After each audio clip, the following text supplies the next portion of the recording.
Hello hi guys. Hi, welcome to our channel. അപ്പോൾ ഞങ്ങളൊരു കുഞ്ഞ് എന്താ പറയാ ആനിവേഴ്സറി ഫസ്റ്റ് ഇന്റർനാഷണൽ ട്രിപ്പ് പോവാൻ നിൽക്കാണ്. എവിടേക്കാണ്? ബാലി. Going to Bali.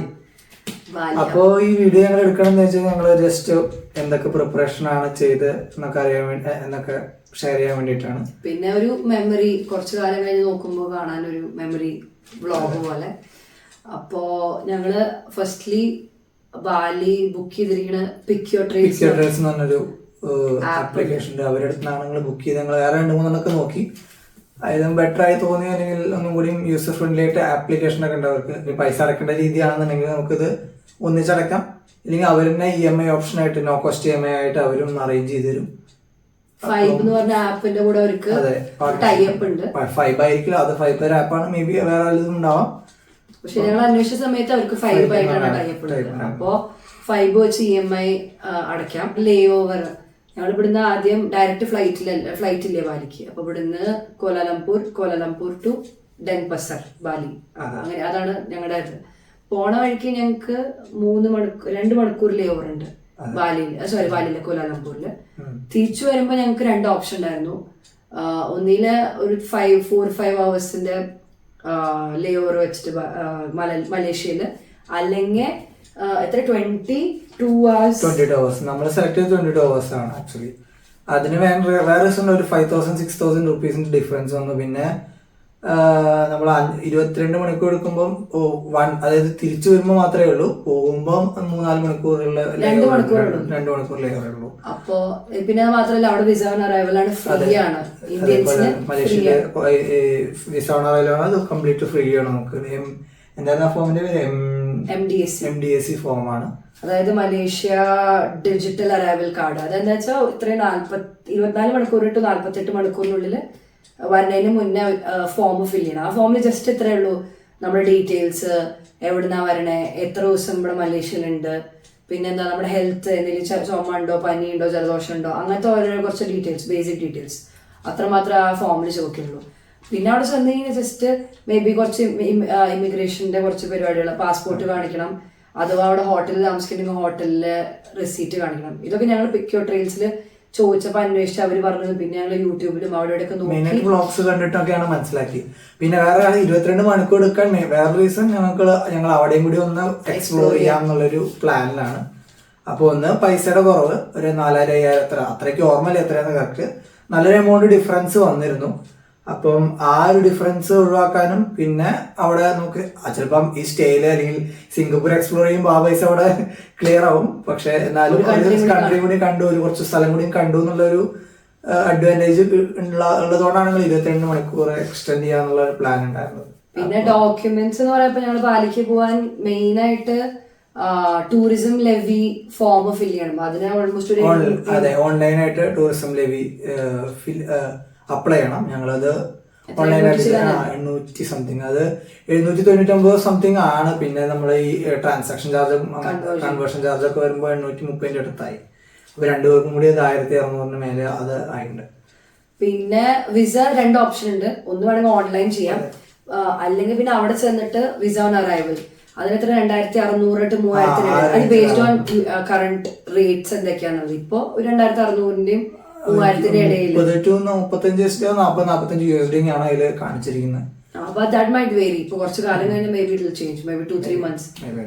ഇപ്പൊ അതാണ് ബേസിക് റേറ്റ്. അപ്പൊ ഓൺലൈൻ ചെയ്യാം. പക്ഷെ അവര് പറഞ്ഞു ഓൺലൈൻ ചെയ്ത് കഴിഞ്ഞാൽ ഒരു പ്രശ്നമുള്ളത് എന്താ വെച്ചാൽ, അഥവാ നമ്മൾ by mistake wrong date choose ചെയ്യേ, എന്തെങ്കിലും റോങ് ആയി ചെയ്ത് കഴിഞ്ഞാൽ അവിടെ ചെന്ന് പിന്നെയും ചെയ്യേണ്ടി വരും കറക്ഷൻസ്. അപ്പൊ നമുക്ക് വീണ്ടും അത് ചെലവ് കൂടാൻ സാധ്യതയുണ്ട്.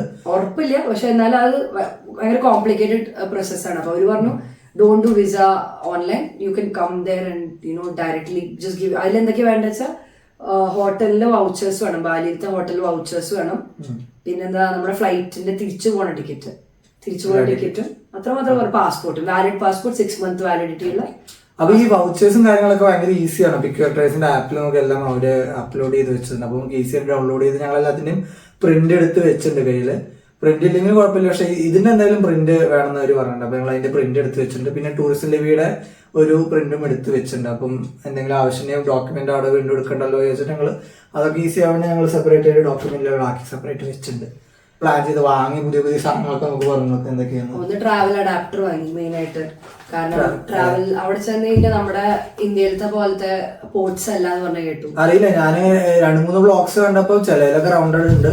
എനിക്ക് തോന്നുന്നു ഡിപ്പെൻസ്. ഒരുവിധം ഹോട്ടലുകളിലെല്ലാം റൗണ്ടഡ് ആണ് തോന്നുന്നു.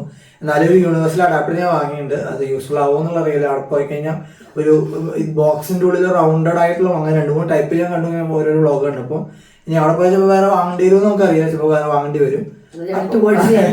അതെ, അതൊക്കെ അവസാനം നിങ്ങൾ ഇത് കഴിഞ്ഞ് ഒന്ന് ചെയ്ത് വരുമ്പോൾ എന്തൊക്കെ അഡ്വാൻറ്റേജ് ആയി എന്തൊക്കെ കൂടുതൽ വേണം എന്നുള്ളതൊക്കെ നമുക്ക് ഓരോരോ സ്റ്റെപ്പ് കഴിയുമ്പോൾ മനസ്സിലാവും കൂടുതലായിട്ട്. ട്രാൻസാക്ഷൻ കറൻസിയുടെ കാര്യം പറയുകയാണെങ്കിൽ അടുത്തത് കറൻസിയുടെ കാര്യം പറയുകയാണെങ്കിലും അതെ ഞങ്ങളും കുറെ ആലോചിച്ചു. ആദ്യം IDR കൺവേർട്ട് ചെയ്യണോ അതോ USD ചെയ്താൽ മതിയോ, വേറെ എന്തെങ്കിലും ക്രെഡിറ്റ് കാർഡ് ഉപയോഗിക്കണോ, ഇതൊക്കെ കുറെ ഞങ്ങൾ അനലൈസ് ചെയ്തിട്ട് അതിൽ ബെറ്ററായി തോന്നിയത് ഞങ്ങൾ USD കൺവേർട്ട് ചെയ്യാണ് ചെയ്തത്. കാരണം USD കൺവേർട്ട് ചെയ്യുമ്പോൾ 2-3 അഡ്വാൻറ്റേജ് എന്താ വെച്ച് കഴിഞ്ഞാൽ അവൈലബിലിറ്റി കൂടും. ഇപ്പൊ നമ്മൾ IDR കൺവേർട്ട് ചെയ്യുമ്പോൾ കൺവേർട്ട് ചെയ്യണത് ഇവിടെ അത്ര ഈസി അവൈലബിൾ അല്ലാത്ത കാരണം കമ്മീഷനും ചാർജുകളൊക്കെ കൂടാൻ സാധ്യതയുണ്ട്. അപ്പം നമ്മൾ USD ഇവിടുന്ന് ഇപ്പം നമ്മൾ ഏത് വഴിയാക്കി നമ്മൾ 4-5 ഓപ്ഷൻ വേണ്ടായിരുന്നു. തോമസ് കുക്ക് വേണ്ടായിരുന്നു, പിന്നെ ഇവിടുത്തെ ഒരു ലോക്കൽ ലക്ഷ്മിയോ ലക്ഷ്മി, അത് ഞങ്ങളുടെ പൂനെയിലെ ഹഡാടി ഭാഗത്ത് ഇവിടുന്ന് ഒരു 8-10 കിലോമീറ്ററിനുള്ളില് വേറെ സ്ഥലം കണ്ടിട്ടായിരുന്നു. പിന്നെ ഞങ്ങൾ ഇതേപോലെ ഓൺലൈൻ വേറൊരു വീഡിയോ കണ്ടപ്പോ അവര് പറഞ്ഞു മേക്ക് മൈ ട്രിപ്പ് ആണ് കുറച്ചുകൂടി കമ്പാരിറ്റീവ്ലി ചീപ്പർ. പിന്നെ ഞങ്ങൾക്ക് ഓക്കെ ആയിട്ട് തോന്നി. ഭയങ്കര അധികം ബെറ്റർ ഡീൽ ആയിട്ടൊന്നും അങ്ങനെ വലിയ തോന്നിയില്ല. പക്ഷെ അവര് വീട്ടിലേക്ക് എത്തിച്ചു തന്നു. മറ്റേ തോമസ് കുക്ക് അല്ല, മറ്റേ നമ്മളെ വേറെ Lakshmi Lakshmi local foreign exchange ആണ്. കളക്ട് ചെയ്യും വേണം. പിന്നെ കമ്പാരിറ്റീവ് പ്രൈസ് വെച്ച് കാൽക്കുലേറ്റ് ചെയ്തപ്പോ ഇപ്പൊ $84 ഒരു ഡോളർ. അവര് നമ്മുടെ മേക്ക് മൈ ട്രിപ്പ് ഒരു 85 എന്തായാലും അത്ര ഒരു വ്യത്യാസത്തിലാണ് ഞങ്ങൾക്ക് മേക്ക് മൈ ട്രിപ്പ് കിട്ടിയത്. അതും just make my trip app തുറന്നു കഴിഞ്ഞാൽ ഫോറിൻ എക്സ്ചേഞ്ച് എന്ന് പറഞ്ഞ ഓപ്ഷൻ ഉണ്ട്. അപ്പൊ നമ്മൾ കറൻസി ആയിട്ട് വേണോ കാർഡായിട്ട് വേണോ എന്ന് ഓപ്ഷൻ ചോദിക്കും. അപ്പോൾ നമ്മൾ ക്യാഷ് എടുത്തു കഴിഞ്ഞാൽ നമ്മുടെ പാസ്പോർട്ട് വേണം. പിന്നെ എന്തൊക്കെ ചോദിച്ചാൽ പാൻ കാർഡ് ചോദിച്ചു, ടിക്കറ്റ് ചോദിച്ചു. ഈ 3 സാധനങ്ങൾ അപ്ലോഡ് ചെയ്ത് കഴിഞ്ഞപ്പോ പേയ്മെന്റ് നമ്മുടെ ഗൂഗിൾ പേ വഴിയോ അല്ലെങ്കിൽ ബാങ്ക് ട്രാൻസ്ഫർ വഴിയോ പൈസ അടയ്ക്കുക. അത് എത്രയൊക്കെ 300 ചില്ലാന രൂപയുടെ അവരുടെ സർവീസ് ചാർജും GST 45 രൂപ ചാർജും പിന്നെ ബാക്കി 300 രൂപയാണ് GST. അങ്ങനെയാണ് ഒക്കെ കൂടിയിട്ട് എന്തായാലും 345 രൂപയുടെ എക്സ്ട്രാ വന്നിട്ടുണ്ട്. അതല്ലാതെ ബാക്കി കൺവേർഷൻ നേരത്തെ പറഞ്ഞ പോലെ ഒരു വേറൊരു കാര്യം പറയാൻ മിസ് ചെയ്തത്, ഇത് ഒരു അവരെ ആപ്പിൽ അല്ലെങ്കിൽ പിക്ക് ട്രേസ് സജസ്റ്റ് ചെയ്തത് 70% ക്യാഷ് ആയിട്ടും ബാക്കി 30% കാർഡും ആയിട്ടാണ് അവർ സജസ്റ്റ് ചെയ്തത്.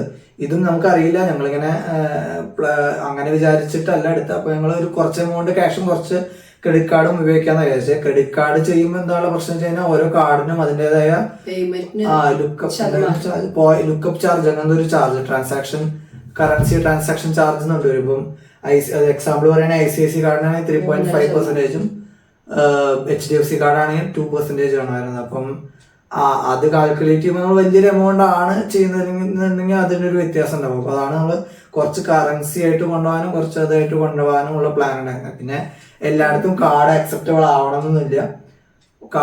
ഇപ്പൊ USD ആണെങ്കിൽ തന്നെ അവിടെ എത്തിയിട്ട് ചിലപ്പോൾ മാറ്റേണ്ടി വരികയാണെങ്കിൽ ഇപ്പൊ ഞങ്ങളിപ്പോ എടുത്തേക്കുന്നത് USD-യിലാണ്. അവിടെ ചെന്നിട്ട് കുറച്ച് എമൗണ്ട് കൺവേർട്ട് ചെയ്ത് ബാക്കി എമൗണ്ട് USD-യിൽ വെക്കാനാണ് പ്ലാൻ.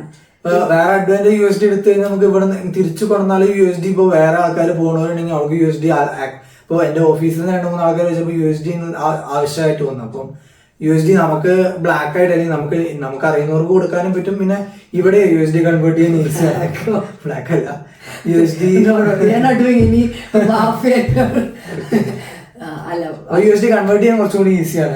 അവൈലബിലിറ്റി, കാരണം ഇവിടുന്ന് ഏത് കൺട്രിയിലേക്ക് പോവാണെങ്കിലും USD-ക്ക് പവർ ഉള്ളതുകൊണ്ട്, അതെ അതിന്റെ പവർ ഉള്ളതുകൊണ്ട് കിട്ടാൻ എളുപ്പമുണ്ട്. ഇപ്പൊ ഇന്തോനേഷ്യൻ രൂപയെന്ന് പറഞ്ഞാൽ പിന്നെ മെയിൻലി എത്ര ലക്ഷങ്ങളാണ് നമ്മുടെ, അത് ഭയങ്കര ബുദ്ധിമുട്ടാണ്. 1 രൂപ നമ്മുടെ അവിടെ 1000 രൂപയോ അല്ല, ഇവിടുത്തെ 1 രൂപ 190-192 ഇപ്പം. അപ്പം അപ്പൊ നമ്മൾ ഇമാജിൻ ചെയ്യും നമ്മൾ അത്രയും 10,000 അവിടുത്തെ 1 lakh ആയി മാറും. അപ്പൊ നമ്മൾ അത്രയും 1 lakh കറൻസി ഐഡിയ പിടിക്കുന്നതിനേക്കാൾ എത്രയോ സൗകര്യമാണ് അത്. പക്ഷെ അവിടുത്തെ നോട്ടും അങ്ങനെയാണ്, 1 lakhന്റെ നോട്ട്സുകളാണ് ഉള്ളത്. അപ്പൊ അത്ര ഇതാവില്ല, പക്ഷെ it's easy to convert in you. അതാണ് മെയിൻ റീസൺ.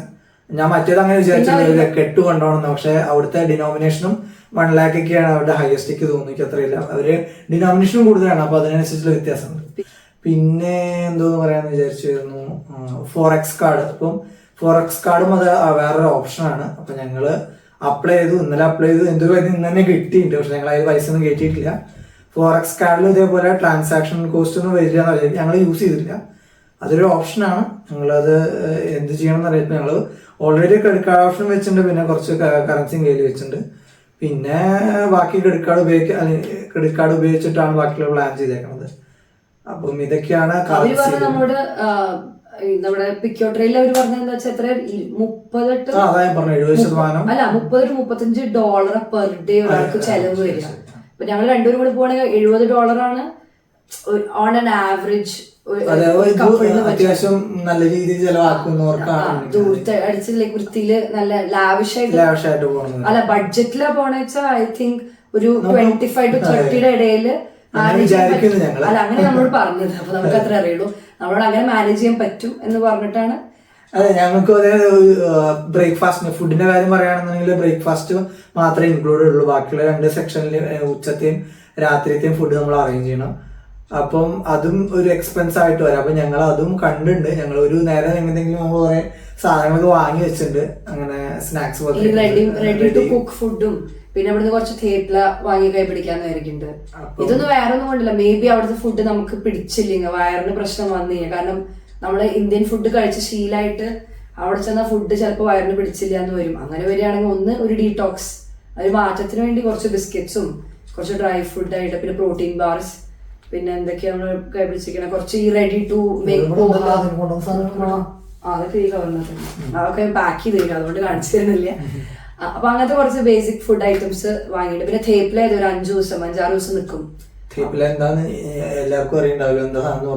തേപ്പില ബേസിക്കലി ഈ ഒരു ചപ്പാത്തിയുടെ വേർഷനാണ്, കുറച്ച് നല്ല ഡ്രൈ ആയിട്ട് നല്ല മെലിഞ്ഞിരിക്കുന്ന സാധനമാണ്. അപ്പൊ നമുക്ക് കൊണ്ടുപോയി ജനറലി ഇന്ത്യയുടെ പുറമെ പോയി താമസിക്കണ നോർത്ത് ഇന്ത്യൻസ് ഒക്കെ മെയിൻ ആയിട്ട് അവർ തേപ്പില നല്ലോണം കഴിക്കണം. ഗുജറാത്തീസ് ആണ് മെയിൻലി തേപ്പില കഴിക്കുന്ന ആൾക്കാർ. അപ്പൊ അവരൊക്കെ ഇവിടുന്ന് ഉണ്ടാക്കിയിട്ട് അവിടെ കൊണ്ടുവയ്ക്കും, കാരണം അതിന് ഷെൽഫ് ലൈഫ് കൂടും. ഇത് ഈ മഷീൻ മെയ്ഡ് ആയതുകൊണ്ട് 5 ദിവസമൊക്കെ നിൽക്കുള്ളൂ. വീട്ടിലുണ്ടാക്കണമെങ്കിൽ തോന്നുന്നു I think it last for longer, because അതിന്റെ വേറെ നമ്മളിതൊന്നും ഇത് ചെയ്യും. I think okay, I am not sure about it ഒക്കെ. എന്തായാലും ഇതിപ്പോ ഞങ്ങൾ കടയിൽ നോക്കിയപ്പോ 5 ദിവസം ഷെൽഫ് ലൈഫ് ഉണ്ടെന്നാ പറഞ്ഞത്. അതെ, ഞാൻ ഇന്നലെ ഒന്ന് വാങ്ങി ട്രൈ ചെയ്യാൻ വേണ്ടി വാങ്ങി, ഇന്നലെ ഞങ്ങൾ നിർത്തും.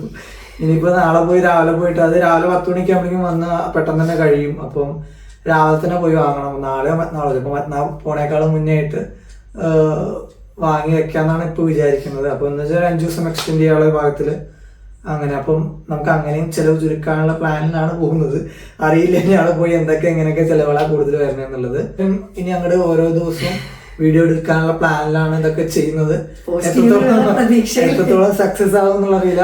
ഞങ്ങൾ ഇതേപോലെ മുന്നേ ചെയ്തതൊക്കെ ഇതേപോലെ അപ്ലോഡ് ചെയ്യാൻ വൈകി പിന്നെ മടിയായിട്ടൊക്കെ ഇങ്ങനെ പോയിക്കൊണ്ടിരിക്കുകയാണ്. മെയിൻ ആയിട്ട് രണ്ടുപേരും വർക്കിംഗ് ആകുമ്പോൾ സാറ്റർഡേ സൺഡേ ആവിടെ കിട്ടില്ല. അപ്പൊ അന്ന് എന്തൊക്കെ പണികളുണ്ട്, അപ്പൊ ഇതിനൊപ്പം ഇതും കൂടി എഡിറ്റ് ചെയ്യാനുള്ള സമയം കിട്ടാറില്ല. പിന്നെ എനിക്ക് തോന്നുന്നു ഇപ്പൊ ഞങ്ങൾ ഹൈദരാബാദ് ഫെബ്രുവരിയിൽ പോയത് ഒന്നിപ്പോ എഡിറ്റ് ചെയ്തിട്ട് ഇനിയിപ്പം വേറെ 2-3 പെൻഡിങ് അതും ഇങ്ങനെ നടന്നുകൊണ്ടിരിക്കുകയാണ്. ഹൈദരാബാദിന് 2ാമത്തെ ദിവസം ഞങ്ങളിപ്പോ പോണത് ഡിസംബറിലാണ്. നിങ്ങൾ കാണുക മേ ബി എപ്പോഴാന്ന് അറിയില്ല. അപ്പൊ അത് കാരണം ഞങ്ങൾ അധികം വോയിസ് ഓവർ അങ്ങനെ എഡിറ്റിംഗ് ഒന്നും ഓപ്ഷനിൽ ഡയറക്റ്റ് വീഡിയോ അപ്ലോഡ് ചെയ്യാനുള്ള പ്ലാനിലാണ് ഇതൊക്കെ ചെയ്യുന്നത്. അപ്പം ബാക്കിയൊക്കെ നമുക്ക് പിന്നീട് കാണാം. എന്തെങ്കിലും തെറ്റുകളൊക്കെ ഉണ്ടെങ്കിൽ പൊറുക്കുക. പിന്നെ ഞങ്ങൾ കുറച്ച് ബേസിക് വേറെ സാധനങ്ങളൊക്കെ വാങ്ങി. മെയിൻ ആയിട്ട് എനിക്ക് ഭയങ്കര ഇഷ്ടപ്പെട്ട സാധനം ഈ വാക്യൂം ബാഗാണ്. ഈ വാക്യൂം ബാഗാണ്, ഇതിനകത്ത് 5 ദിവസത്തെ തുണികൾ നിറച്ചിട്ടുണ്ട്. അപ്പോ ഇത് അത്യാവശ്യം നല്ല ഹെൽപ്ഫുൾ ആയിട്ട് തോന്നി. ഇതിനിങ്ങനെ സാധനം വെച്ച് എയർ ഫുൾ സക്ക് ചെയ്ത്, പക്ഷെ നല്ല വെയിറ്റ് ആണ് കേട്ടോ, ഹാർഡാണ് സാധനം. പിന്നെ എന്തൊക്കെയാ നെക്ക് പില്ലോ. പിന്നെ ഈ സാധനം ഓർഗനൈസർ കാണുമ്പോൾ കുഞ്ഞിതാ തോന്നും, പക്ഷെ one of the best purchases I made so far. നമ്മൾ ട്രിപ്പിന് പോകുമ്പോഴും വൃത്തിയായിട്ട് ഇസ്തിരി ഇട്ടിട്ട് ബാഗിനകത്ത് വെച്ച് കഴിഞ്ഞാൽ നല്ല ഭംഗിയിൽ വൃത്തിയായിട്ട് ഇരുന്നോളും, അവിടെ എത്തണ വരെ കുഴപ്പമില്ല. അപ്പൊ ഇങ്ങനത്തെ വാക്യൂം ബാഗുകൾ ഒരു 4-5 ഉണ്ട്. അത് എക്സ്ട്രാ ഉണ്ട്, അത് കുറെ കൂടി ഇനി പാക്ക് ചെയ്യണം ഞങ്ങൾ, അത് കഴിഞ്ഞിട്ടില്ല ഒന്നും. പിന്നെ അത് മഴ ഉണ്ടാവാൻ സാധ്യത ഉണ്ടെന്ന് കേട്ടു. അപ്പൊ അതുകൊണ്ട് കൊട, റെയിൻകോട്ട് അല്ല പോൺചോ ടൈപ്പ് ഒരെണ്ണം എടുക്കണമെന്നായിട്ടുണ്ട്. പിന്നെ നമുക്ക് പറയാനുള്ളത് ഫുഡിന്റെ സെലക്ഷൻ. നമ്മള് പിന്നെ മലേഷ്യ എയർലൈൻസിലാണ് പോണത്. അപ്പൊ പോണ സമയത്ത് എനിക്ക് തോന്നുന്നു ഫ്രീ പൈസ കൊടുത്ത ടിക്കറ്റ് സീറ്റ് ബുക്ക് ചെയ്യാം. പക്ഷെ ഞങ്ങളിപ്പോ എന്താ ചെയ്തെന്ന് വെച്ചാൽ എന്താ പറയുക, ഫ്രീ ഓഫ് കോസ്റ്റ് സീറ്റുകൾ അത് മുന്നേ സെലക്ട് ചെയ്യാൻ പറ്റില്ല. സെലക്ട് ചെയ്യാൻ ഭയങ്കര ബുദ്ധിമുട്ടാണ്. സെലക്ട് ചെയ്യാൻ പറ്റില്ല. അത് ഞങ്ങൾ സെലക്ട് ചെയ്തത് ജസ്റ്റ് 48 മണിക്കൂർ മുന്നെയാണ് ചെക്ക് ഇൻ ഓപ്ഷൻ ഉള്ളത്. അപ്പൊ ആ 48 മണിക്കൂറിന് മുന്നേ ഞങ്ങൾ ഇപ്പൊ ചെക്ക് ഇൻ ചെയ്തു ഇപ്പൊ തന്നെ. അപ്പൊ നമുക്ക് സീറ്റ് അടുത്തടുത്ത് കിട്ടി. അപ്പൊ സീറ്റ് ചിലപ്പോൾ ഫസ്റ്റ് ടൈം ചെയ്തിട്ടില്ല എന്നുണ്ടെങ്കിൽ അടുത്തടുത്ത് കിട്ടാൻ സാധ്യതയില്ല എന്നും പറഞ്ഞു. അപ്പൊ അത് കാരണം ഞങ്ങൾ അത് റിസ്ക് എടുക്കാന്നില്ല. ഞങ്ങൾ പൈസ അല്ലെങ്കിൽ മുന്നേ തന്നെ പൈസ കൊടുത്തിട്ട് നമുക്ക് വേണ്ട സീറ്റ് സെലക്ട് ചെയ്യണം. അതിന് $7 $8 വേണം. അപ്പം 8 മേ ബി $500 അതിന് എക്സ്ട്രാ വരും ഡോളർ സെലക്ട് ചെയ്യാൻ. 4 ഫ്ലൈറ്റ് ഉണ്ട്. അപ്പം ചിലപ്പം ഒരാൾക്ക് $1000 അങ്ങനെ 4 സീറ്റ് $4000 എക്സ്ട്രാ വേണം സീറ്റ് സെലക്ട് ചെയ്യണം എന്നുണ്ടെങ്കിൽ. അപ്പൊ അതിന് ഞങ്ങളില്ല. ഞങ്ങളിപ്പം ഓൾറെഡി ഞങ്ങളത് പോകേണ്ടത് ഞങ്ങളിപ്പോ തന്നെ നേരത്തെ തന്നെ ചെക്ക് ഇൻ ചെയ്ത് ഞങ്ങൾക്ക് 2 പേർക്കും അടുത്തടുത്ത സീറ്റാണ് സീറ്റാ കിട്ടിയേക്കണേ. അപ്പോ അതൊരു ഒരു ഓപ്ഷനാണ് പറയാനുള്ളത്. അപ്പൊ നേരത്തെ തന്നെ ചെക്ക് ഇൻ ചെയ്ത് ആപ്പ് ഉണ്ട്. ഈ മലേഷ്യ എയർലൈൻസിന്റെ ആപ്പ് ഡൗൺലോഡ് ചെയ്ത് കഴിഞ്ഞാൽ ചെക്ക് ഇൻ ഓപ്ഷൻ ഉണ്ട്. നമ്മുടെ ബുക്കിംഗ് ID വെച്ചിട്ട് സീറ്റ് ഏതാச்சுം സെലക്ട് ചെയ്യാം. അതും അങ്ങനെ ഒരു കാണിക്കും അവൈലബിൾ ആയിരിക്കും. നമ്മൾ നോർമൽ ആദ്യം ബുക്ക് ചെയ്യുമ്പോൾ നമ്മൾ ബുക്ക് ചെയ്യുന്ന സമയത്ത് നമുക്ക് സീറ്റ് സെലക്ഷൻ അതേപോലെ തന്നെ ചെക്ക് ഇൻ ചെയ്യുന്ന സമയത്ത് മിക്ക ആൾക്കാർക്ക് അറിയുണ്ടാവും. പക്ഷെ ഞങ്ങള് അറിയില്ലാത്തവർക്ക് പറഞ്ഞു തന്നാൽ മാത്രമേ ഉള്ളൂ. പിന്നെ ഫുഡ് സെലക്ഷൻ ഞങ്ങൾ കുറച്ച് ദിവസം മുന്നേ തന്നെ സെലക്ട് ചെയ്തു. ഫുഡിലും അതെ അത്യാവശ്യം നല്ല വെറൈറ്റി ഫുഡ് എങ്ങനെ ഉണ്ടാവും എനിക്കറിയില്ല. പക്ഷെ ലിസ്റ്റിൽ കുറെ അത്യാവശ്യം ഉണ്ട്. ഒന്ന് ജെയിൻ ഫുഡ് ഉണ്ട്, വെജ് ഫുഡ് ഉണ്ട്, വെജ് ഹിന്ദു ഫുഡ് ഉണ്ട്, വീഗൻ ഫുഡ് ഉണ്ട്, നോൺ വെജ്. ഞങ്ങൾ വെജ് ഹിന്ദു മീലാണ് എടുത്തത്. പിന്നെ ഫ്രൂട്ട് ബോൾ ഉണ്ട്. അങ്ങനത്തെ ഒരു പ്രാവശ്യം ഫ്രൂട്ട് ബോൾ. കാരണം നമ്മള് പോണ ഫസ്റ്റ് ഫ്ലൈറ്റ് ഞങ്ങൾ മിക്കവാറും ഡിന്നർ കഴിഞ്ഞിട്ടാവും പോകുന്നത്, രാത്രിയാണ്. അപ്പൊ അത് ഞങ്ങൾ മീല് സെലക്ട് ചെയ്ത് ഞങ്ങൾ ഫുട്ബോൾ മാത്രം സെലക്ട് ചെയ്തത്. പിന്നീടുള്ള എല്ലാത്തിലും ഞങ്ങൾ മെയിൻ കോഴ്സ് ആയിട്ട് അല്ലെങ്കിൽ വെജ് ഹിന്ദു മീലില് എന്താ പറയാ എഗ്ഗും അങ്ങനത്തെ ഒന്നും വരില്ല പറഞ്ഞു കേട്ടു. മിൽക്ക് പ്രൊഡക്ട്സ് ഉണ്ടാവും പക്ഷെ എഗ് ഉണ്ടാവില്ല. അല്ല വെജ് മീലില് വെജ് ഹിന്ദു മീലിൽ ഉണ്ടാവില്ല. വെജ് മീലില് ഇത് ഉണ്ടാവാൻ സാധ്യതയുണ്ട്, മുട്ട ഉണ്ടാവാൻ സാധ്യതയുണ്ട്. അതുകൊണ്ട് നമ്മൾ വെജ് ഹിന്ദു ആയിട്ട് എടുത്തത്. അല്ലെങ്കിൽ നമ്മൾ വെജ് എടുക്കാനാണ് പ്ലാൻ ഉണ്ടായിരുന്നത്. പിന്നെ തിരിച്ചു വേറെ എനിക്ക് ഒരു ഷെഫ് ഓൺ കോളോ അങ്ങനെ ഓപ്ഷൻസും ഉണ്ട്. പക്ഷെ ഒന്നില് ഷെഫ് ഓൺ കോൾ അല്ലെങ്കിൽ മറ്റേത് അങ്ങനെ എടുക്കാൻ പറ്റുള്ളൂ. രണ്ടും ക്ലബ് ചെയ്ത് എടുക്കാൻ പറ്റില്ല. ഷെഫ് ഓൺ കോൾ ലസാഞ്ഞ ഉണ്ട്. പിന്നെ എന്തൊക്കെയോ ഉണ്ടായിരുന്നു. അപ്പൊ ഞങ്ങള് പോകുന്ന സാധനം സെലക്ട് ചെയ്യുമ്പോൾ വെജ് പോയിട്ട് തോന്നിയില്ല. അപ്പൊ ഞങ്ങള് പോകുന്ന ഇവിടുന്ന് ഫസ്റ്റ് കൊലാലംപൂരിന്ന് പിന്നെ ഞങ്ങൾ ബാലിക്കുള്ളതിൽ ഞങ്ങള് ഷെഫ് ഓൺ കോൾ സെലക്ട് ചെയ്തില്ല. കാരണം I think everything is known veg. തിരിച്ചു വരുന്ന സമയത്ത് ലസാഞ്ഞയും പിന്നെ ഇഡ്ലി വിത്ത് സ്പിനാച്ച് അങ്ങനെ എന്തോ സാധനം കണ്ടു. അപ്പൊ ഞങ്ങൾ പറഞ്ഞു ഓക്കെ ഫൈൻ, എന്തായാലും ഇഡ്ലി കേൾക്കുമ്പോ തിരിച്ചു വരുമ്പോ പിന്നെ വയറൊന്നും പണി കിട്ടിയാലും അത്ര വലിയ കുഴപ്പമില്ല. തിരിച്ചു ഇഡ്ലിക്കല്ല പറഞ്ഞേ. മറ്റത് അങ്ങനെയല്ല, അവിടെ ചെന്ന് നമ്മുടെ ട്രിപ്പ് ഫുള്ള് കൊള്ളാൻ പറ്റില്ല. പിന്നെന്താ വേറെ ഒന്നുമില്ല. അതന്നെ ഞങ്ങൾ 5 ദിവസം 5 നൈറ്റും 6 ദിവസത്തേക്കാണ് പോകുന്നത്. അത് ആദ്യം പറയണ്ടായിരുന്നു, വിട്ടുപോയി. വേറൊരു കാര്യം പിന്നെ പറയാനുള്ളത് ഫോൺ റീചാർജ് ആണ്. ഞങ്ങൾ 2 ഓപ്ഷനാണ്. അവിടെ പോയിട്ട് ഒന്നെങ്കിൽ വേറെ അവിടുത്തെ സിം എടുക്കുക 7 ദിവസത്തിന് വേണ്ടിയിട്ട്. അവരൊക്കെ സജസ്റ്റ് ചെയ്യുന്ന ടെലികോംസിയർ എന്ന് പറഞ്ഞ സിമ്മാണ്. അതും ഏകദേശം ഒരു 1000-ന്റെ അടുത്തൊക്കെ വരും ഒരു 7 ദിവസത്തിന്. എയർപോർട്ടിൽ കോസ്റ്റ്ലിയാണ്. വേണേൽ അത് കഴിഞ്ഞിട്ട് ഇറങ്ങിയിട്ട് അതും ഞങ്ങൾ ഈ വീഡിയോ കണ്ടിട്ടുള്ള അറിവ് വെച്ചിട്ടാണ് പറയുന്നത്. പിന്നെ ഒരു ഓപ്ഷൻ ഇന്റർനാഷണൽ റോമിംഗ് ആണ്. ഇപ്പം ഞാൻ നോക്കി വെച്ചിരിക്കുന്നത് 1106 1106ന്റെ ഒരു പ്ലാൻ ആണ്. ആക്ടിവേറ്റ് ചെയ്തിട്ടില്ല. അത് എങ്ങനെ ചെയ്യണം എന്നുള്ളതാണ് ഇപ്പം ആലോചിക്കുന്നത്. അത് ചെയ്യണോ അത് അവിടെ പോയിട്ട് വാങ്ങണോ എന്നുള്ളത് തീരുമാനിച്ചിട്ടില്ല. ഇത് 2 ഓപ്ഷനാണ് ഉള്ളത്. അപ്പം മോസ്റ്റ്ലി ഞാൻ എൻ്റെ ഇന്റർനാഷണൽ റോമിംഗ് ആക്കാനാണ് പ്ലാൻ ഉള്ളത്. പിന്നെ അവിടെ ഉള്ള വൈഫൈ വെച്ച് ബാക്കിയെല്ലാം ബാലൻസ് ചെയ്യാനാണ്. എല്ലാ ഹോട്ടലുകളിലും ഇതുണ്ട്. ഞങ്ങൾ ആദ്യം എനിക്ക് തോന്നുന്നു 3 ദിവസം അല്ല 2 nights നമ്മള് ഉബുദിലും 3 nights ഞങ്ങള് കുട്ടയിലാണ്.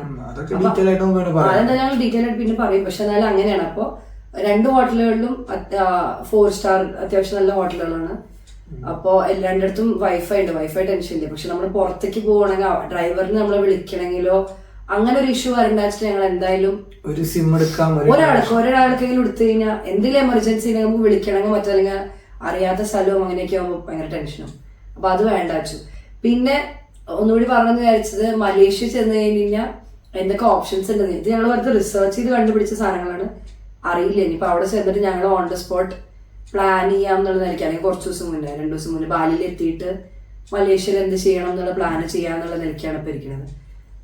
ഫസ്റ്റ് ഇത് കണ്ടിരിക്കുന്നത് നമ്മളെന്താ ക്ലൂക്ക് എന്ന് പറഞ്ഞ ആപ്പില് അത് ഡൗൺലോഡ് ചെയ്ത് കഴിഞ്ഞാൽ അതില് ലേ ഓവർ ട്രിപ്സ് ഉണ്ട്.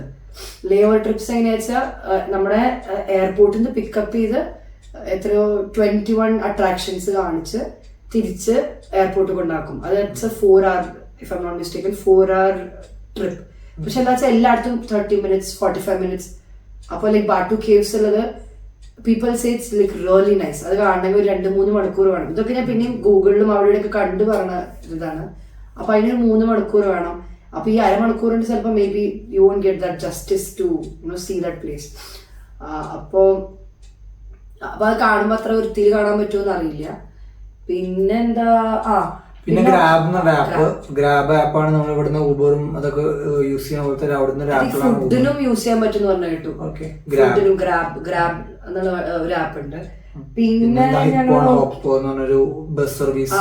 പിന്നെ ഈ ക്ലൂക്ക് തുറന്നു നോക്കിക്കഴിഞ്ഞാൽ അഥവാ നിങ്ങൾക്ക് ലേ ഓവർ ഓപ്ഷൻ വേണ്ടെങ്കിൽ ഹോപ്പ് ഓൺ ഹോപ്പ് ഓഫ് എന്ന് പറഞ്ഞ ബസ് സർവീസ് ഉണ്ട്. പക്ഷെ ഇതെന്താ മെയിൻ പ്രശ്നം വെച്ചാൽ ഈ എയർപോർട്ടിൽ നിന്ന് ഒരു 60-70 കിലോമീറ്റർ അപ്പുറത്താണ് ഈ കാണുന്ന സ്ഥലങ്ങളൊക്കെ. അതായത് മെയിൻ സിറ്റി 60-70 കിലോമീറ്റർ അപ്പുറത്താണ്. ഈ Petronas twin tower, KL tower, പിന്നെ ബാട്ടു കേവ്സ്, ഇതൊക്കെ അങ്ങോട്ട് നീങ്ങണം. അപ്പോ ഇവിടുന്ന് അങ്ങോട്ട് പോയി കഴിഞ്ഞാൽ അവിടെ സപ്പോസ് നിങ്ങൾ റൂം എടുക്കുകയാണെങ്കിൽ ആ ഏരിയയിൽ റൂം എടുക്കുകയാണെങ്കിൽ അവിടുന്ന് നിങ്ങൾക്ക് hop on hop off bus അത് എത്രയോ 1000 രൂപയൊക്കെ വരുള്ളൂ. അതെങ്ങനെയാ വെച്ചാൽ നിങ്ങൾക്ക് you can get down at which our stop you ആണ്. അതിൽ അവർ ലിസ്റ്റ് ഇട്ടിട്ടുണ്ട് ഒരു റോഡ് മാപ്പ് പോലെ. സോ അതിങ്ങനെ റാൻഡം അവരുടെ ബസ് പോണ കാണുമ്പോൾ you can get on to show your pass. That pass is valid for 24 hours. അത് 1000 rupees സംതിങ്. 48 hours വേറെ ഉണ്ട്. That's A little more costly. ഞാൻ ചെക്ക് ചെയ്യില്ല because we have only 22 hours leave. അപ്പോൾ അതിന്റെ ആവശ്യമില്ല. അതൊരു ഓപ്ഷൻ കണ്ടിട്ടുണ്ടായിരുന്നു. പിന്നെ ഞങ്ങൾ നോക്കിയത് റെഡ് ബസ് ആപ്പ് മലേഷ്യയിലുണ്ട്. പക്ഷെ നമ്മൾ ഇന്ത്യയിലത്തെ റെഡ് ബസ് അല്ല, റെഡ് ബസ് മലേഷ്യ അങ്ങനെ എന്തോ പറഞ്ഞിട്ടാണ് ആപ്പിന്റെ പേര്. അപ്പൊ അത് നോക്കിക്കഴിഞ്ഞ് കഴിഞ്ഞാൽ അതില് എയർപോർട്ട് ടു KL സെൻട്രൽ അങ്ങനെയുള്ള ബസ്സുകൾ കണ്ടു. അതിന് എത്രയാ 13 റിങ്കറ്റോ 11 റിങ്കറ്റ് ഒക്കെ വരുള്ളൂ ബസ്സിന് പോകണമെങ്കിൽ. അവിടുത്തെ ട്രെയിൻ കോസ്റ്റ്ലിയർ ആണെന്ന് ഞാൻ ഇതിലൊക്കെ വായിച്ചു, ട്രിപ്പ് അഡ്വൈസറിലും ആൾക്കാരെ അങ്ങോട്ടും ഇങ്ങോട്ടും കമന്റ് ഇട്ടുള്ള അതൊക്കെ വായിച്ചിട്ട് I like understood that it's costlier. Train is costlier, നമ്മുടെ ബസ് ഇസ് ചീപ്പ്. അല്ലെങ്കിൽ you can go by Grab taxi or hour. KL സെൻട്രലിൽ അവിടേക്ക് ബസ് പിടിച്ചു കഴിഞ്ഞാൽ അവിടുന്ന് പിന്നെ എന്താ പറയുക ട്രെയിൻ ഉണ്ട്. ട്രെയിൻ എടുത്തു കഴിഞ്ഞാൽ നിങ്ങൾക്ക് ബാട്ടു കേവ്സ് പോവാം. അപ്പോൾ ഇറ്റ്സ് പ്രിറ്റി സിമ്പിൾ. കുറച്ച് 4-5 ആൾക്കാരുടെ വ്ളോഗ്സ് കണ്ടു കഴിഞ്ഞാൽ ഏകദേശം ഒരു ഐഡിയ കിട്ടും. ഞങ്ങൾ അവിടെ ചെന്ന് കഴിഞ്ഞാൽ കുറച്ചും കൂടി ഡീറ്റെയിൽസ് ആയിട്ട് എങ്ങനെ ട്രാവൽ ചെയ്തു, എങ്ങനെ ബഡ്ജറ്റിൽ നമുക്ക് യാത്ര ചെയ്യാൻ പറ്റുന്നത് അറിയിക്കാം. അപ്പൊ ഞങ്ങളുടെ പാക്കിങ്ങും ഇതൊക്കെ പരിപാടികളാണ്. ഈ ഡയറക്റ്റ് ഇനിയിപ്പോ നമ്മള് പോണ സമയത്ത്